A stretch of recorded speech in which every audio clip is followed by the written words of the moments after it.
Hello there, I'm Ultra Hill, and welcome back to some Iron Throne. This is the second video of a short little sponsored series by Netmarble for the game Iron Throne, and in last week's video I talked to you guys just kind of generally about the game and rambled on quite a lot about the features because, well, the addiction started again. I started playing a lot and I just kept talking about it, and that does generally happen with me. Whereas this time I want to be showing you something actually more specific. I want to show you guys some of the different kind of game modes that are available within Iron Throne and just me playing it. I mean, a lot of the game you'll find yourself doing this kind of continuous clicking. Right now which is a good thing, right now I'm basically about to do the very first monster fight, which is basically NPC battles on the world map. So you go and find yourself a little dire wolf here. Lovely little level 1 dire wolf. It's a good thing there are so many wolves that want to be killed in Iron Throne. And you can also fight in other things that I'll show you a bit later, and also resource depots that you can send troops to gather from. So this is a little dire wolf. We're just going to figure out which one we get and send how many troops we want to send. Well, you actually really, for just little hero monsters, you just send like one hero. So you send one friendly little dude, and we go and fight them. So let's send, I can never remember the characters' names. The thing is, I classify them based on like how cool they look. It's Maria, that's it. So we're sending Maria to basically just go and kill a singular monster, and as a reward for that, when you beat the monsters, you get some resources, you get some experience, and it's kind of like a single player build-up that allows you to somewhat build up your resources and your castle and your investment and stuff like that to get you stronger to fight the other monsters and other players. You can see there's a couple players here. Boy and Flory come. Great name. Wonderful. And there's some Kelpies to the south that we could be fighting instead. In comparison to the little matches that I showed you last time, these are automated. They don't actually get to see the fight. But thank goodness, because otherwise you basically be fighting millions of fights again and again and again and again. This is just kind of small extra tasks you can do for extra resources. So look at all the little bonuses I get. These are like speed ups to make it faster to build individual buildings. Okay, and then from here we are just going to get some more level up with our new lovely hero and basically spam out a bunch of stats for him. So each one has their own like equipment, their own stats that you can use and assign them to certain combats. And much later in the game you can assign them to head specific armies, and then those armies can go off and do different things, and you want to pick the right guy for, the right bonus and all that stuff, because there's a lot of different advantages you can get, including actually some construction speed bonuses, which is really useful. So this is lovely, my little statistics page. You can take a look at some of the things I might do later on. Haven't done a lot so far just yet, because I haven't restarted this to show you the game. And this is a little quest system we're just going through, and I wanted to show you guys a bit of the quest system because it's really rich and deep. There's like a lot of quests that you can do on a day-to-day basis with daily quests, alliance quests, VIP daily quests, and it ends up being like so much that anything you do usually results in you succeeding in a quest. So what ends up happening is that you do something and it's like, oh, this fulfilled a quest. Alright.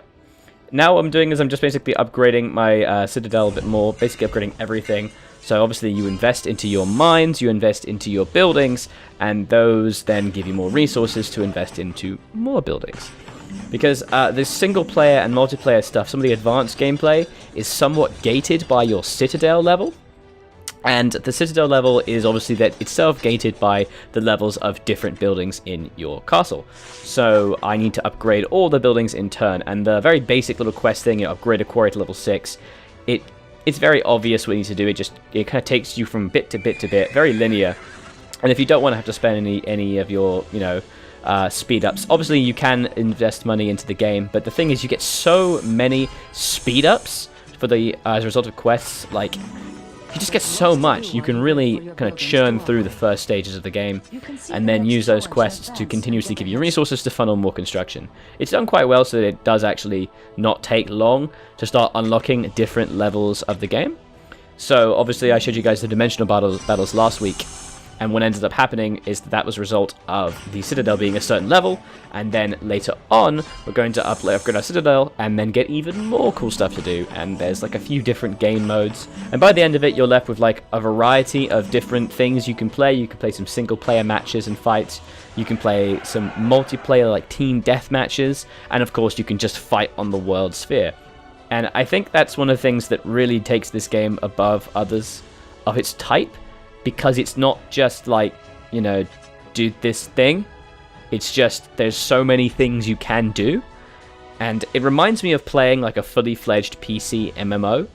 And when you play that fully fledged MMO, there's lots of things you can do. You can do battles, you can do PvP, you can do role playing and stuff. And there's actually quite a decent role playing community in this game as well. So there's just a lot to do. And again, it is graphically beautiful. I mean, did you see that? The beautiful moat spewing out of the new land and forming a new barrier for our citadel. It's pretty. Come on, this game is very pretty. I'm just continuing now with the upgrades of stables and everything else. Like I said in last week's episode, I wanted to make this one a bit more of a let's play, so I am obviously talking over what I'm doing and kind of let's playing it. Yeah. So let's take a look at some of the different things you can do, first of all. So, besides all the upgrading, here, there's actually a single-player RPG story mode to Iron Throne, and it's town mode. So when you unlock it, what ends up happening is you have to, it literally just like Wi-Fi recommendation, and you have to download it, and then you get to play it. And you can actually skip it if you don't have space on your phone, which is kind of cool. It is an auxiliary game mode, like it's not 100% necessary, but the benefit is that you do get a lot of resources. You get a lot of actual investment opportunities that make things a lot better for you. And, I mean, look at this. It actually is like a fully fledged game with actual quests, dialogue, combat, and just so much stuff that you can do. Which just feels insane, like that you are able to play like a mini RPG, and it has little cutscenes, it has little combats, and you get the very pretty blonde captain who wants to help out the town. And basically, it's all centered at the moment around this town, the town that's around your castle, which for some reason is not, you don't really seem to care about very much, other than when you're in the town. And you fight stuff. You gather resources, and you do stuff to protect the town. So this little opening segment, the epic The Phantom Menace, and I'm hoping that there's not going to be any legal troubles with Star Wars, that what happens is you end up killing these wolves, and then killing some bad people, and just generally fighting your way through and helping out the town, while speaking to these very helpful spearmen who don't really seem to do a lot. And this helpful magical lady who looks very angry telling you to chop trees. Like, you even go so far as you to actually chop trees rather than just fighting. What I find weird about this is that it tells you to go chop trees, and all that you actually do is you go to the tree and then you tell some illiterate serf to chop the tree for you. You don't do it. You just like go, here boy, chop this tree, and then he does it, and then he walks away with the wood. And everyone thanks you because you chopped the tree. And really all I did was just bully some peasants. But that's the job of the gentry and the nobility, right? That's our job. And so they go, quest accepted. It's like being the early levels of an MMO, you know? So now we have all, look at the stuff. This is going to take up the entire game. We can move from area to area, getting new quests and new battles and stuff. And like I said, it does happen alongside the main game. There isn't really a lot of crossover. The story does crossover, but and it does encourage you to do it, but it's not like you're not going to lose out. You're not going to like not be as good if you don't do it. I find the benefit of this is it's a kind of nice little story. It's quite fun. I mean, look at this. It's considering what it is, it's just a simple little RPG game. The graphics are wonderful, and the animations are great. I mean, look at this. Like, ghoulish monsters, an ogre smashing down a gatehouse, destroying all who come in his wake. That's what you get. Alright, and look at this, the evil villain from the last time, and he's here attacking your village for some reason. He's angry, and now you gotta fight him. And you can do this while you're waiting for like resources and buildings to construct in the castle. And it's kind of like a small extra thing you can do. And that brings home that kind of MMO idea that, you know, you have a goal and so you're working towards it, but it takes time. So in the meantime, you know, you go and do something else or some other like small quest or some kind of side thing. And this is very much like that. It's like doing quests of villagers for the satisfaction of it. And you do get resources. And also there are daily rewards that you can get from completing quests in this. So it does encourage you to play it, but like I said, it's not mandatory. I mean, the combat is very simple. I mean, look, I just click to attack, and then I just kind of stab them in the chest. It's pretty... Looks like I killed them like really hard, like no quick, merciful deaths. Like, it's pretty mean. But hey, maybe they shouldn't be attacking my lovely town. So it is quite easy to do, but it is also a nice little distraction, and it does add, I think, a nice little layer of gameplay. So that was just showing you guys a few of the features of the game and doing a bit more Let's Play stuff in this video. In next week's video, which will be the last video I do of Iron Throne, I actually might do more on my channel as well. If you guys would like to see that, let me know in the comments, because I do play this, I do like this game, Obviously I had to start off my progress again, but I do like it. It is fun. It's something I can kind of play like in bed or when I'm waiting for videos to render.